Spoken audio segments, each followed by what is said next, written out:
मेरा नाम मीना है। मैं नोएडा के पास एक कस्बे में रहने वाली हूँ। उस वक्त मेरी उम्र 29 साल की थी। मैं एक बेटी थी जिसकी उम्र 11 साल थी और मेरे पति का नाम राकेश था, जो कि ऑटो चलाता था। मेरे पति को हमेशा ही से ही बेटी की बहुत ख्वाहिश थी, लेकिन जब मेरी बेटी दुनिया में आई तो डॉक्टर्स ने कह दिया कि इसके बाद दोबारा कभी माँ नहीं बन सकती। बच्चे और माँ की जान बच गई, यही काफी है। मेरे पति ने सबके सामने कह दिया था कि अब ये दोनों भी मेरे किसी काम की नहीं है। मैंने शादी इसलिए कम उम्र की थी कि जल्दी जल्दी मेरा बेटा पैदा हो जाएगा तो मेरे साथ खड़ा होगा, क्योंकि मेरा तो कोई सगा भाई भी नहीं था। लेकिन इस औरत ने तो मेरी सारी उम्मीदें तो तोड़ दी। अब मैं इससे छुटकारा पाकर जल्दी से जल्द दूसरी शादी करूंगा।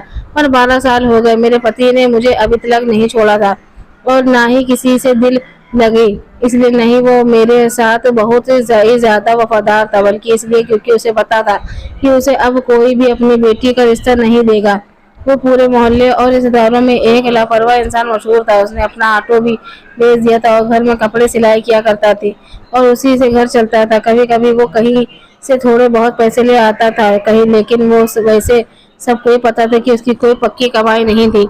जाहिर है अगर कोई अपनी बेटी देगा तो कमाई तो जरूर पूछेगा और शायद में भी यही देखेगा कि पहली पत्नी से तलाक क्यों ले लिया। इधर अब मेरी बेटी भी मेरे कर जितनी होती जा रही थी, जिसका नाम मैंने शीतल रखा था। बहुत ही ज्यादा खूबसूरत दुबली पतली थी और वह बड़ी ही अजीब बात थी कि हमारे खानदान में यह पहली थी लड़की थी। इसका रंग भी बहुत ज्यादा गोरा था, लेकिन मेरी बेटी बहुत ज्यादा मासूम थी, क्योंकि मैंने सारी जिंदगी उसे अपने सीने से लगाकर छिपा कर रखा था।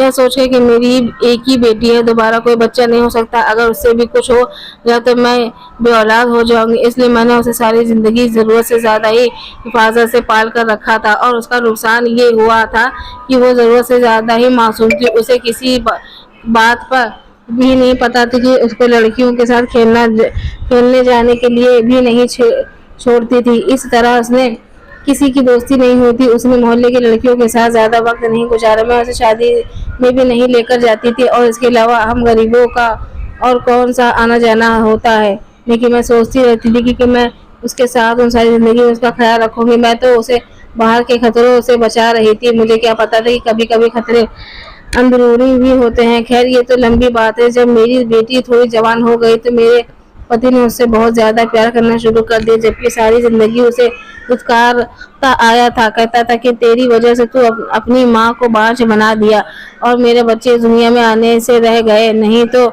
मुझे दस्यु बेटे पैदा हो करने थे। लेकिन ये सब तो किस्मत का खेल था। मैं कहती थी कि इसमें मेरी बेटी का क्या कसूर नहीं था, लेकिन अभी तक वह मेरी बेटी से नफरत करता था, उसे ताने देता था, उसे अपने साथ कहीं लेकर नहीं जाता था, उसे अपनी बेटी नहीं मानता था, उसके सिर पर प्यार के कभी हाथ भी नहीं रखता था। लेकिन आज तो मैं सामने का मंजर देखकर हैरान रह गई। वह मेरी बेटी को अपने पास बैठा था और उससे बहुत प्यार से बात कर रहा था और कह रहा था कि तुम्हारे लिए क्या लेकर आऊं। वो 1-2 दिन के लिए शहर जा रहा। मेरी बेटी भी हैरान नजर से आ रही थी। उसने कोई चीज बता दी और उठकर अपने कमरे में चली गई। मैंने अपने पति से कहा कि क्या बात, आजकल बहुत प्यार आ रहा है अपनी बेटी पर। तो कहने लगा कि बस अब मैं बूढ़ा हो गया हूँ और मुझे एहसास हो गया कि हमारे बुढ़ापे का सहारा है। मैं भी तो पागल था, बस यही सोचता था कि नस्ल बढ़ जाएगी, लेकिन अगर ये मेरे नसीब में ही नहीं है तो क्या कर सकता है। मैंने तो तेरे साथ नहीं, ऊपर वाले के साथ जिद लगाई थी और ईश्वर के साथ जिद नहीं लगानी चाहिए। अभी तो ये मेरी बेटी है और मैं इससे बहुत ज्यादा प्यार करूंगा। यह सुनकर मेरी आंखों में आंसू आ गए। चलो इस इंसान को समझ तो आ गया।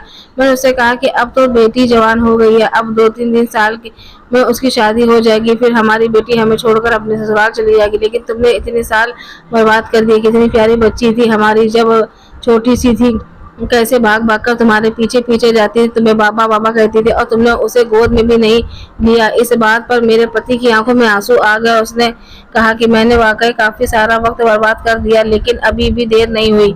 जब बेटी बहुत छोटी थी तो मैं उसके पिता के साथ नहीं छोड़ती थी, ये सोचकर कि किसी दिन उसको गुस्सा न आ जाए और वह मेरी बेटी को जान से मार न डाले। लेकिन मुझे यकीन हो गया कि इस दिन दिल में वाकई उसकी बेटी के लिए प्यार जाग गया है। आखिर वो उसका अपना बाप था, कोई सौतेला नहीं। हमारे दिन इसी तरह गुजरने लगे और ये दोनों बाप बेटी बहुत ही ज्यादा करीब आ गए। जो लम्हे उन्होंने एक दूसरे के साथ नहीं गुजारे थे आज तक, अब वो गुजार रहे थे। वो मेरी बेटी को अपने हाथ साथ बाजार भी ले जाता, उसके लिए तोहफे भी लेकर आता और खाना पीने की कोई ना कोई चीज जरूर ही लेकर आता था। मुझे आजकल एक जगह नौकरी मिल गई थी, एक सेंटर था जहाँ पर जाकर मैं कपड़ों की सिलाई किया करती थी और एक सूट के साथ काफी अच्छे पैसे बच जाते थे। मैं घर में कपड़े सीती थी तो घर में कामों में लग जाती थी, लेकिन वहां पर जाती तो दिमाग सिर्फ काम की तरफ ही लगा रहता था। पहले मैंने ये काम करने से इनकार कर दिया, लेकिन अब सोचा कि मेरे पति दो खारी ही तो है। मेरी बेटी का ख्याल रखने के लिए जवान बच्ची को घर में अकेले छोड़कर तो नहीं जा सकती थी, लेकिन आजकल घर में हालात कुछ ही और थे। इसलिए मैंने सोचा कि मैं यह काम कर लेती हूँ और यह काम करने के लिए रोज जाती थी। शाम को जब वापस आती थी, मेरी बेटी मुझे रोज खुशी खुशी बताती कि आज पापा ने मुझे ये चीज ला कर दी, आज वो मेरे लिए ये सूट लेकर आए थे और आज हम और सैर करने गए थे। मैंने गोलगप्पे भी खाए और आइसक्रीम भी खाई थी, लेकिन कुछ दिनों में मेरी बेटी मुझे ये सब बातें नहीं बता रही थी, बल्कि कहीं खोई खोई हुई थी। मैंने कहा कि क्यों आजकल पापा के साथ बाहर नहीं जाती हो? तो कहने लगी, दी जाती हूँ तो फिर क्यों मुझे क्यों नहीं बताती कि पूरा दिन क्या किया है? मैं तो काम ही करती रह जाती हूँ, तुम दोनों के हो तो मजे हैं, मुझे बताया करो कम से कम।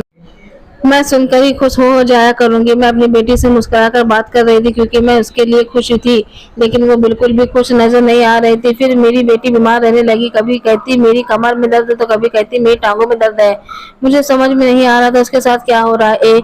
एक ही डॉक्टर भी हमारे पूरे गांव में उससे बात की तो उसने कहा बच्ची जवान हो रही है, इसलिए यह सब कुछ हो जाता है। तुम ज्यादा फिक्र मत करो, जब उसे दर्द हो तो गोली दे दिया करो, उसकी खुराक बेहतर करो, दूध वगैरह दिया करो तो ठीक हो जाएगी। मैंने कहा कि ठीक है। मैंने उस बात पर ज्यादा ध्यान नहीं दिया। और अजीब बात यह भी थी कि आजकल मेरे पति वैसे तो बहुत खुश था, उसका मूड भी बहुत अच्छा था। काफी दिनों से उसने मेरे साथ झगड़ा भी नहीं किया था, घर में पैसे भी लेकर आता था, लेकिन मुझसे दूर रहकर भाग रहा था। हमारी कौन सी इतनी उम्र हुई थी, और अगर वह इतना ही खुश था तो थोड़ी सी मोहब्बत मेरे साथ भी तो बांट सकता था। सारी जिंदगी तो मेरे साथ लड़ता ही रहता था, लेकिन वह मुझसे ऐसे दूर भाग रहा था जैसे उसके लिए घर हूँ। मैं उस बात पर थोड़ी हैरान थी, लेकिन मेरे इतने काम थे कि मेरे पास कुछ और सोचने करने के लिए वक्त भी नहीं था। एक दिन मैंने अपने पति को कहा कि अपने बेटे के लिए कोई रिश्ता देखते हैं। उसने कहा कि अभी तो मैंने कहा कि रिश्ता होते ही तो 1-2 साल लग ही जाएंगे, और का हम लोग भी जवान हैं, और देखो भगवान की कड़ी हमारी बच्ची भी जवान हो गई। हमने कौन सा इससे नौकरी करवानी, जब कुछ नहीं करवाना तो शादी करवा देते हैं। मेरे पति ने कहा कि नहीं, अभी तो नहीं, अभी तो यह बहुत छोटी है, मैं तो इसकी शादी 21 साल की उम्र तक ही करूंगा। जब तक ये 21 साल की नहीं हो जाती मैं इसकी शादी नहीं करूंगा। मैंने कहा कि 21 साल तो बहुत ज्यादा है, 19 साल सही है। तो उसने कहा कि नहीं, जब लड़की समझदार न हो जाए उसकी शादी नहीं करनी चाहिए, इससे पहले उसकी शादी करना जुल्म होता है। मैंने कहा कि काश मेरे बारे में भी कोई ऐसा सोच लेता, तुमने तो मुझ पर 17 साल की उम्र में ही जुल्म करना शुरू कर दिया था। उसने कहा कि हम तो अनपढ़ जाहिल लोग थे, हमें किसी बात का पता नहीं था, कोई मशवरा देने वाला भी नहीं था, हमारे माँ बाप भी हमारी तरह ही थे, लेकिन अब हमने दुनिया देख ली है तो अब हम भी ऐसा फैसला नहीं करेंगे। और फिर हमारी एक ही तो बेटी है। मेरे पति ने यह बात बड़े प्यार से की थी, वरना सारी जिंदगी इस बात को उसने मेरे लिए तो ना ही बनाया था, ना ये कि बेटी पैदा कर पाई। इसके बाद बाज हो गई, क्या करूं मैं इसका? ये कोई मेरी नस्ल थोड़ी बढ़ाएगी, मेरा खर्चा करवा कर अपने घर चली जाएगी। बहुत ही दिल दुखाया था मेरे पति ने मेरा, लेकिन मैंने उसे फिर भी माफ कर दिया था, यह सोचकर कि वो मेरी बेटी का बाप है। लेकिन मुझे यह नहीं पता था कि एक दिन वह कुछ ऐसा कर बैठेगा कि मैं उसे माफ नहीं कर पाऊंगी। एक दिन मुझे मेरी बेटी की तबीयत सुबह से ही कुछ ठीक नहीं लग रही थी, और फिर ऐसा हुआ कि वो दोपहर तक बेहोश हो गई। मैं उसे डॉक्टर के पास ले गई तो डॉक्टर ने ऐसी बात बताई, मैं सुनकर हैरान रह गई। मैंने कहा कि मेरी बेटी ऐसी बिल्कुल भी नहीं है। उसने कहा कि आपकी बेटी के साथ वही हो रहा है जो नहीं होना चाहिए। मैं अपनी बेटी को घर लेकर आई और फिर उसके मुंह पर थप्पड़ मार के पूछा कि तूने किसी के साथ कोई चक्कर तो नहीं चलाया? वह मेरे पैरों में गिरकर रोने लगी कि मैंने ऐसा कुछ भी नहीं किया माँ। फिर उसने मुझे ऐसी बात बताई कि आज ऐसा लगा कि जैसे आसमान मेरे सर पर गिर गया हो, मेरे पैरों के नीचे जमीन ही नहीं हो। और दुनिया के सारे पत्थर मुझे लग रहे हों। मेरी आंखें भर गई। मैंने अपने आप को कमरे में बंद कर लिया और 3 घंटे बाद बाहर निकली और बेटी से पूछा, यूँ झूठ तो नहीं बोल रही? उसने कहा कि सच बोल रही हूँ माँ, मेरी बात पर यकीन कीजिए। फिर रात को मेरे पति ने ऐसे मंजर देखा कि वह हैरान रह गया। मैंने अपनी बेटी को अपने कमरे में सुलाया शुरू कर दिया। मेरे पति ने कहा कि उसको यहाँ क्यों सुलाया है, उसको तो अपना कमरा है। मैंने कहा कि अब से यहाँ यही सोया करेगी। उसने कहा कि फिर से मैं कहाँ जाऊँ? तो मैंने उससे कहा कि तुम्हारी जहाँ मर्जी हो वहाँ चले जाओ। मेरे पति ने कहा कि तुझे क्या हो गया है, तू अपना मुंह क्यों बना रखा है? मैंने कहा कि मैंने मुंह नहीं बनाया, मैं अपनी बेटी को गले से लगाकर ही सोऊंगी और अभी भी मेरी आंखों में आंसू निकल ही रहे थे। अगले दिन मैंने काम पर जाना भी छोड़ दिया और फिर मैं घर में ही कपड़े सीने लगी। मेरे पति ने कहा कि काम पर क्यों नहीं जा रही हो? मैंने कहा कि काम छोड़ दिया है। मेरी इस बात पर वो बहुत हैरान हो गया। उसने कहा कि इतना अच्छा काम तुमने क्यों छोड़ दिया? मैंने कहा कि हाँ, मैंने छोड़ दिया, और वैसे भी तुम्हें क्या अच्छा हो गया बुरा? मेरा दिल नहीं किया करने का तो मैंने छोड़ दिया। और तुम भी अपने ऊपर तवज्जो दो, तो जो तुम कर रहे हो अच्छी बात नहीं है, इसलिए मैंने अपने आप को बदलो। यह सुनकर मेरे पति ने मुझसे हैरानी से देखा। पता नहीं क्या बोलती रहती है पागल औरत। दरअसल अब उसको मेरी बात समझ में आ गई थी। इतना तो वो कोई छोटा बच्चा नहीं था। मेरा इशारा यही था कि वो अपने आप को सुधार ले, और वो इस बात पर लड़ाई करता कि उसके कमरे से निकालो। मैंने अपने पति से कहा कि मुझे कोई ज़रूरत नहीं है तुम्हारी, और वैसे भी तुम्हारा मेरे बगैर गुजारा होता है, तो अब क्या है?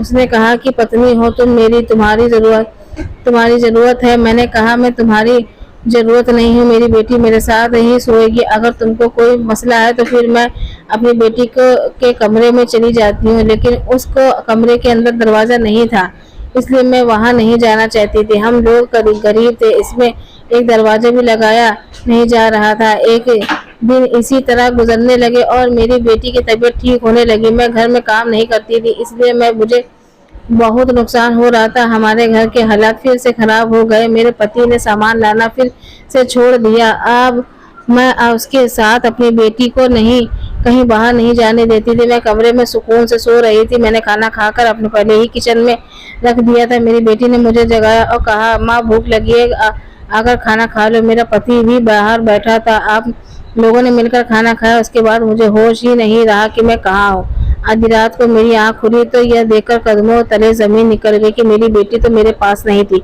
मैं फौरन उठी और बाथरूम की तरफ गई कि शायद वो बाथरूम में गई होगी, लेकिन वहाँ भी नहीं थी। उसके बाद मैंने ऐसा मंजर देखा कि मेरे कदमों के नीचे से जमीन निकल गई। मेरी बेटी अपने कमरे में सो रही थी। मेरा पति चारपाई में बैठा था। उसने कुछ पल देखती रही। उसने कहा, क्यों पागलों की तरह घूर रही हो, देख रही हो? उसने कहा कि जाकर सो जा, चल यहाँ से जा। उसने खाने में नींद की गोली मिलाई थी, वरना मुझे कभी ऐसी बेहोशी वाली नींद नहीं आती थी। मुझे पता ही नहीं चला कि मेरी बेटी कब उड़कर गई। सुबह मेरी बेटी को बुखार था और उसके होश ही नहीं आ रहा था। मैं बहुत ज्यादा परेशान थी। एक मोहल्लेदार औरत को उसके पास बैठाया और दिल में एक फैसला कर लिया कि मैं मोहल्ले में गई और पार वाले की दुकान पर फावड़ा ले आई। रात को पूरी मोहल्ले की बिजली खराब थी, लेकिन सर्दियों की, इसलिए सब लोग सुकून से सो रहे थे। हर तरफ सन्नाटा सा पसरा हुआ था। बहुत खामोशी छाई हुई थी। सुबह हुई तो मेरी आंखें जल्दी से खुल गई और मैं अपने काम में व्यस्त थी, लेकिन अचानक दरवाजे की कुंडी बजाने वाले का अंदाज ऐसा लग रहा था जैसे वह कोई पुलिस वाला हो। फिर कोई डाकू बहुत ही बुरी तरह से कुंडी बजा रहा था। मैं घबरा गई और मैंने फैसला कर लिया कि मैं दरवाज़ा नहीं खोलूंगी। मेरी बेटी भी उठ गई। उसने कहा, माँ क्या हो रहा है और आप क्या कर रही हो?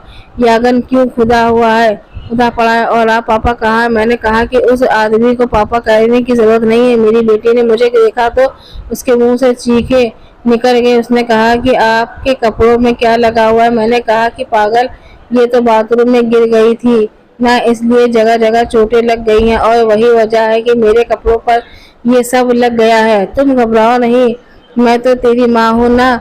मैंने सब कुछ ठीक कर दिया है, लेकिन बाहर बार बार कुंडी बज रही है। उसने कहा कि दरवाजा पर कौन है और यह हमारे घर का दरवाजा क्यों तोड़ रहे हैं? मैंने कहा कि अपना सामान उठा और बराबर वाली आंटी के घर चली जा और वहाँ पर ही रहना जब तक मैं तुझे लेने के लिए नहीं आती। मैं बहुत घबरा गई। मैंने उसको थोड़ा बहुत सामान पैक कर दिया, बराबर वाली आंटी के घर भेज दिया। वो मेरी बहुत अच्छी सहेली थी। मैंने अपनी सहेली को अपने सारे जेवर जमा किए हुए सारे पैसे दे दिए। मैंने कहा कि जब तक मेरी बेटी तुम्हारे पास है उसका बहुत ज़्यादा ख्याल रखना और ज़रूरत पड़ने पर कुछ दिनों के लिए इसे दूर भेज देना और इसे यहाँ से लेकर चली जाओ। और तू हमेशा हमेशा कहती थी कि ना ये तुझे अपने बेटे के लिए बहुत पसंद है, तो इसे अपनी बहू बनाना और हमेशा अपने पास रखना। मेरी सहेली को सब कुछ पता था कि मैंने क्या किया है। अच्छी सहेली होने की वजह से वो मुझसे यह वादा करके गई कि मेरी बेटी का बहुत ज़्यादा ध्यान रखेगी, अपनी औलाद से भी ज़्यादा। और अब मेरी बेटी उसके हवाले थी। मेरे पास खोने के लिए कुछ भी नहीं था। मैं घर में बिल्कुल अकेली थी। लोग बार बार कह रहे थे कि बहन दरवाज़ा खोलो खोलो, नहीं तो हम दरवाज़ा तोड़ देंगे। जब मैंने दरवाज़ा नहीं खोला तो उन्होंने दरवाज़ा तोड़ने की तैयारी कर ली। मैं डरी हुई थी कि पर जिसका डर था वो तो पहले ही हो चुका था। मैंने अपने आंसू साफ किए। कुछ देर के बाद दरवाज़ा टूट गया। पुलिस वाले और वो कुछ न्यूज़ चैनल वाले अंदर आ गए और सामने का मंजर देखकर हैरान रह गए। उन्होंने जब आंगन खुदा हुआ देखा और वहाँ की मिट्टी को गीला पाया तो वो सारा माजरा समझ गए। कि फिर पुलिस ने गड्ढे से मिट्टी हटाई तो वहाँ मौजूद सब लोगों की आंखें फटी की रह गई। मैं बिल्कुल ऐसे ही खड़ी थी जैसे कुछ हुआ ही नहीं हो। वो मुझे हैरान होकर देख रहे थे। लेडी कांस्टेबल ने मुझे पकड़ लिया और मैंने कहा कि मुझे कोई अफसोस नहीं। पूरे मोहल्ले में यह बात फैल गई थी। उन्होंने कहा कि बेटी कहाँ है। मैंने कहा कि वो किसी के साथ भाग गई, मुझे नहीं पता कि वो कहाँ पर है। मैंने झूठ बोल दिया। जाहिर सी बात है मैं नहीं चाहती थी कि वह मेरी बेटी की सवाल जवाब करे और उसे भी पता चले कि मैंने क्या किया है। पर उस वक्त बड़े सवाल से ये भी था कि मेरा पति कहाँ था। वो वहीं था जहाँ उसे होना चाहिए, क्योंकि जो उसने किया था उसके बाद उसके वही जगह थी। वो लोग मुझे लेकर वहाँ से चले गए। हर इंसान मुझे ऐसे देख रहा था जैसे मैं इस दुनिया की ही नहीं हूँ, जैसे मैंने कोई ऐसा काम कर दिया जो किसी से उम्मीद नहीं की जा सकती। मैंने कुछ ऐसा ही किया था, लेकिन उस मुकाम पर पहुंचाने वाले भी मुझे मेरे ही पति था। कोई मेरे करीब नहीं आ रहा था। सब मुझसे ऐसे डर रहे थे जैसे मैं इंसान नहीं कोई डायन हो, क्योंकि हरकत ही मैंने कुछ ऐसी ही की थी। उस पार की दुकान वाली से भी पूछताछ कर रहे थे। उसने कहा कि इसने तो मुझसे कहा था कि मुझे बड़ा सा फावड़ा चाहिए। मेरे घर में कुछ काम चल रहा है। मुझे क्या पता था कि यह औरत ऐसा करेगी। मोहल्ले वाले भी कह रहे थे तो बड़ी अच्छी औरत है, सारे मोहल्ले में कपड़े सीती थी, अच्छी भली थी, बिल्कुल सही थी। किसी के साथ ना कोई लड़ाई ना कोई झगड़ा करता था। ऐसे भी कोई मामला। लोग खुद हैरान थे उसकी बेटी भी कहाँ है। हमें ये बात भी पता चली। मेरी सहेली ने बयान दिया कि वह उसके दोस्त हों और पता नहीं ये सब कुछ कैसे हुआ। उसने मेरी बेटी को कहीं पहुंचा दिया और ये सब कुछ उसका बहुत बड़ा एहसान था मुझ पर। उसके बाद मुझसे एक मीडिया वाली लड़की ने बहुत प्यार से पूछा, आखिर ऐसा क्यों किया आपने ही अपने पति को मारकर इस गड्ढे में दबाकर आपको क्या मिला। लेकिन वो बोल पड़ी। मैंने कहा कि कोई भी औरत ऐसा क्यों करेगी। भला तुम पढ़ो लिखी हो, तुम्हें ही पता होगा कि कोई इस मुकाम तक कैसे पहुंचता। वह इंसान इसी काबिल था। मैंने कसम खाई थी कि उसका यही अंजाम करूंगी, क्योंकि वह मेरी बेटी के साथ गलत संबंध बनाता था, मेरी बेटी के साथ गंदी हरकतें करता था। मुझे लगा कि मोहब्बत जाग गई, लेकिन उसकी मोहब्बत नहीं जागी थी, उसके अंदर की हैवानियत जाग गई थी। इसलिए मैंने उसे मार कर बिल्कुल ठीक किया। जब यह बात सामने आई तो लोग भी उसे कहने लगे कि मैंने बिल्कुल ठीक किया। आज समाज को भी पता चले कि किसका साथ देना चाहिए। लेकिन अब सारे लोग मेरे साथ थे। उसका कहना था कि मैं तुम्हें बहुत अच्छा किया, उसके सब के लिए सबक बना दिया। और अब सब सोच रहे थे कि आखिर वो किस किस्म का बाप था। सौतेली तो नहीं था, उसका अपना सगा बाप था। फिर भी उस मुकाम तक कैसे पहुंच गया। मैंने उससे यह हरकत कर ली। मुझ पर मुकदमा भी चल रहा और फिर सजा भुगतने के बाद मुझे कुछ सवालों के बाद छोड़ दिया गया। जब वापस आई तो मेरी बेटी अपनी शादीशुदा जिंदगी में बहुत खुश थी और उसका एक प्यारा सा बेटा भी था। मैंने उससे कहा कि उसके बहुत अच्छी परवरिश करना। मेरी बेटी मुझसे गले लगकर फूट कर रोने लगी, क्योंकि उसे अखबार के जरिए सब कुछ पता चल गया था। दोस्तों, उम्मीद करती हूँ आपकी हमारी कहानी पसंद आई होगी। तो कहानी पसंद आई तो वीडियो को लाइक करें, चैनल पढ़ना है तो चैनल को सब्सक्राइब कर लीजिएगा। धन्यवाद।